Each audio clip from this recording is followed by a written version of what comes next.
Juan Enrique Cañanos, Admiral Markets. Muy buenas tardes, Juan, ¿cómo estás? ¿Qué tal? Muy buenas tardes. Dentro de esta jornada, estamos viendo alzas en Europa, como decimos, hoy festivo en Estados Unidos, sin referencias macro relevantes.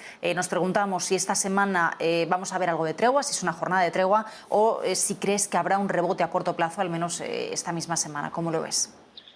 Yo creo que podríamos ver, de hecho, un rebote a corto plazo, ver un poco las guiado y sobre todo impulsado y apoyado por esas principales referencias macroeconómicas que hemos ido conociendo en las últimas sesiones y también las que iremos conociendo a lo largo de esta semana, pero tendrá mucho que decir Estados Unidos ante todo esto, ya que bueno, pues, la salida en cuanto a la posibilidad de este festivo, ver cuál es su forma de trabajar, en este sentido cuál es la hoja de ruta a seguir, pero por el momento yo creo que nos podríamos encontrar ante un rebote técnico.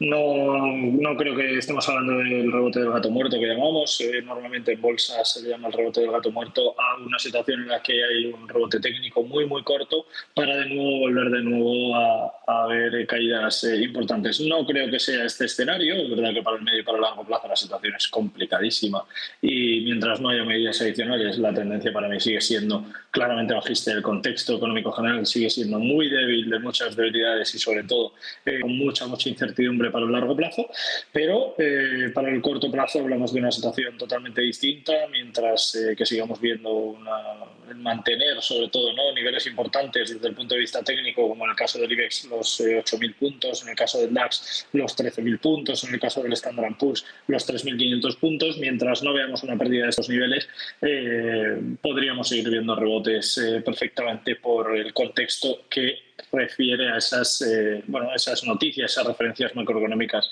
de corto plazo.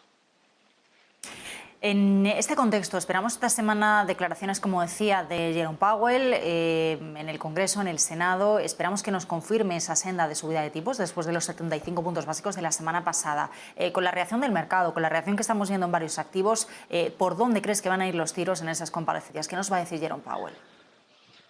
Yo creo que poco a poco, ¿no?, irán yendo hacia un camino en el que van a ir considerando la posibilidad de tomar medidas adicionales, ya no solo medidas en base a política monetaria, no hablamos de medidas en cuanto a decisión de tipos de interés, lo cual, como he dicho siempre, está muy bien. Es una medida interesante, es una medida que tiene impacto, no digo que no, pero el impacto es también desde el lado negativo, porque obviamente todo lo que sea subida de tipos va en contra de la inflación, va en contra de la parte del consumo, por supuesto en contra de la renta variable, y al final esto es algo que tanto la Reserva Federal como el Banco Central Europeo deberían tener en consideración, en el sentido en el que, como digo, habrá que ver medidas adicionales a estas y sobre todo ver cuál puede ser su plan de acción más allá de una modificación de tipos, que yo creo que es como una medida estándar, una medida que todos cuentan con ella y que en la situación actual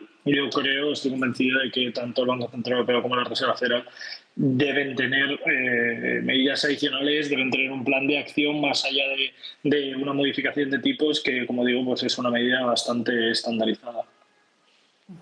En medio de todo este debate, estamos escuchando también entrevistas este fin de semana, ayer de Larry Summers, del exsecretario del Tesoro y del actual secretario del Tesoro, de Janet Yellen.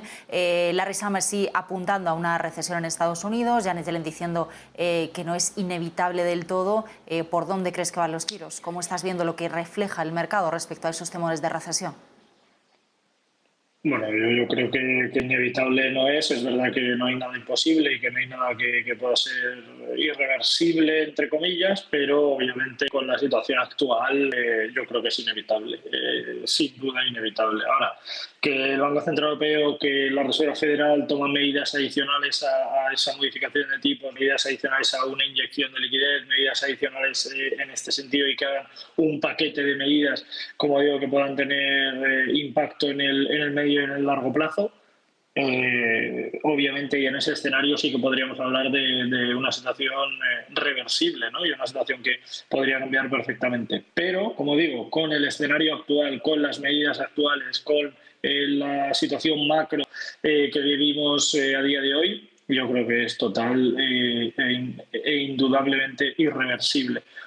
por todo en general, ya no solo por el contexto que hay, sino un poco por todas las referencias, por toda la planificación, por todo lo que vamos viendo de cara a esa evolución y sobre todo ver en qué medidas y en qué escenario nos encontramos actualmente.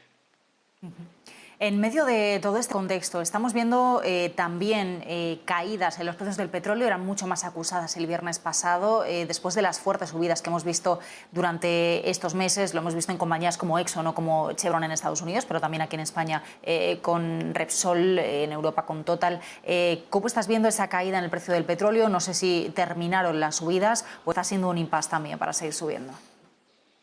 Bueno, también la noticia que tenemos, ¿no?, por parte de China con respecto a esas importaciones de petróleo ruso, que vemos el récord, ¿no?, que teníamos y que se ha podido ver meses en los últimos años, y hemos visto como en mayo ese récord en importaciones de petróleo ruso por parte de China hasta ahí, lo cual lógicamente seguimos viendo movimientos importantes. Obviamente podemos ver caídas, esto es algo lógico, sobre todo por la volatilidad que hay. Estamos hablando de que el Brent cotiza en torno a los 112 y el WTI en torno a 107 dólares por barril respectivamente, y obviamente no descartamos, igual que lo hemos comentado en otras intervenciones, no descartamos para nada, ¿no?, que sobre todo que en ese contexto veamos subidas mayores, ¿no?, y que podamos ver un 125 dólares en el caso del crudo del Brent. Yo no creo que esto sea para nada descartable, al igual que tampoco creo que sea descartable que podamos volver a ver un 100 dólares. Yo creo que esa volatilidad en un rango muy amplio actualmente entre el 85 y el 130, demasiado amplio para hablar de una materia prima que normalmente funciona como activo refugio o como activo de estabilidad. Pero obviamente el contexto actual y la situación que rodea ahora mismo a la situación del crudo hace que sea muy volátil. Hablamos de una beta referenciada ahora mismo al Brent por encima de 2. Todo lo que sea por encima de 1 quiere decir que la volatilidad es importante, y estamos por encima de 2, lo cual obviamente seguimos viendo unas cifras preocupantes en cuanto a la volatilidad, y una situación, como digo, que puede seguir generando números tanto en subidas como en caídas, y dependerá lógicamente del contexto, de las noticias relevantes que pueda tener impacto, y sobre todo de los testimonios por parte de la OPEP con respecto a la producción, en este caso, y exportación e importación de barriles hacia otros países. Por comentar también, Juan, algún protagonista empresarial, aunque no tengamos la referencia en Estados Unidos, pero sí estamos viendo hoy subidas, por ejemplo, para Valneva a doble dígito, más de un 20% de rebote, tras conocerse que Pfizer va a hacerse con el 8% del capital de la empresa de vacunas. Movimientos interesantes en este sector farmacéutico que podría suponer. Sí, bueno, yo creo que es algo que también lo hemos visto, ¿no?, meses atrás, un sector que yo creo que es verdad que no creo que vaya a tener el rendimiento que ha tenido durante el periodo de pandemia, durante el periodo de confinamiento, lógicamente. No es ahora mismo el mejor sector en el que estar posicionados, pero eso no quiere decir que no consideremos, ¿no?, que sea una alternativa buena para diversificar nuestra cartera, que sobre todo estamos hablando de un sector que yo creo que le sigue quedando recorrido, quizás no en 3 dígitos como se ha visto, ¿no?, en años anteriores, pero no creo que va a tener problemas en instalarse por encima de un dígito o incluso por encima de 2, sobre todo si hablamos de un medio o largo plazo con relativa inestabilidad de la economía, ya que la parte química, la parte de desarrollo, la parte farmacéutica, en general la parte de salud sigue funcionando y seguirá, yo creo, funcionando como mercado de refugio.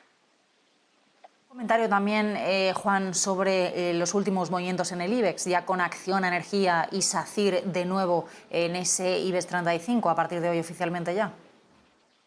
Bueno, yo creo que, como hemos hablado, ¿no?, mientras los precios del índice aguanten, en este caso, entornos en los que se ha ido moviendo perfectamente. Yo creo que el rango entre los 8.000 y los 9.000 puntos ha sido bastante estable. Hablamos de un índice que hace relativamente poco estaba en máximos del ejercicio de 2022, y yo creo que la estabilidad está ahí, es fuerte, pero es verdad que la dependencia que sigue teniendo el IBEX de la banca es importante, en un escenario en el que, como hemos comentado en varias ocasiones, una subida de tipos obviamente beneficia a la banca, beneficia enormemente a las entidades financieras, pero el hecho de que el contexto general y que el resto de sectores se vean destruidos económicamente, no destruidos, pero sí con un impacto negativo por la situación económica actual, obviamente esto no beneficia a la banca. Aún así, yo creo que el sector financiero podría haberse beneficiado de todas estas decisiones en base a materia, en base a política monetaria, y obviamente, como digo, esto es algo que podría beneficiar a la banca y por ende también al IBEX 35, porque el 30,9% del peso del IBEX 35 sigue siendo la banca, y obviamente todo lo que sea bueno o malo para las entidades financieras tendrá un impacto totalmente directo en el IBEX 35, más allá de la evolución que pueda hacer un SACIR o que pueda hacer un Repsol o que pueda hacer un Telefónica o cualquier otra entidad, porque estamos hablando de casi un tercio del peso del selectivo español.